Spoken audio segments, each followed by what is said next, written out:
एक समय की बात है, परीलोक में बहुत सारी परियां रहती थी।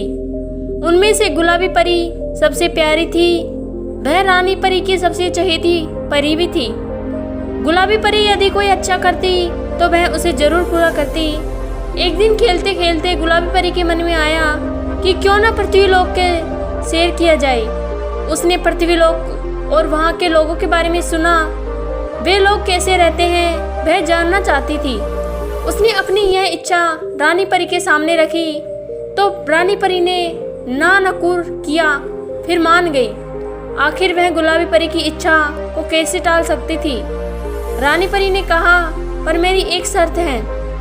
पृथ्वीलोक पर तुम सिर्फ रात में ही जा सकती हो और सूरज की पहली किरण निकलने से पहले ही तुम्हें वापस आना होगा। सूरज की किरणें तुम्हारे ऊपर नहीं पड़नी चाहिए, नहीं तो तुम्हारे पंख पिघल जाएंगे और तुम वापस नहीं आ पाओगी। तुम्हें हमेशा के लिए मनुष्य के साथ रहना पड़ेगा। गुलाबी परी ने जल्दी से कहा, ठीक है।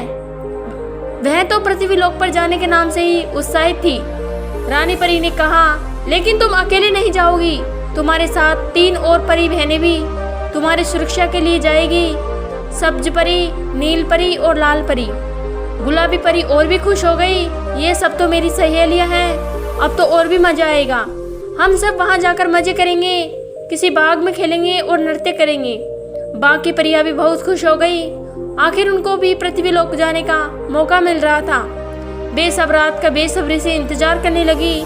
जैसे ही पृथ्वीलोक पर अंधेरा छाया, चारों परियां तैयार हो गई। रानी परी ने एक बार फिर से अपनी चेतावनी दोहराई, याद रहे सूरज की पहली किरण निकलने से पहले ही परीलोक वापस आना होगा। फिर रानी माँ ने सभी परियों को आंखें बंद करने को कहा। थोड़ी देर बाद जब चारों परियों ने आंखें खोली तो वे सब एक हरे भरे बाग में थी।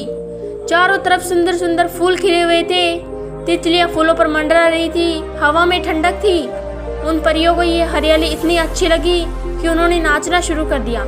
धीमा धीमा संगीत न जाने कहाँ से आ रहा था। यह कहानी खत्म हुई और खुशी को अपनी माँ की गोद में ही कहानी सुनते सुनते नींद आ गई थी। यदि आपको मेरी वीडियो पसंद आई हो तो लाइक एंड सब्सक्राइब कीजिए। धन्यवाद।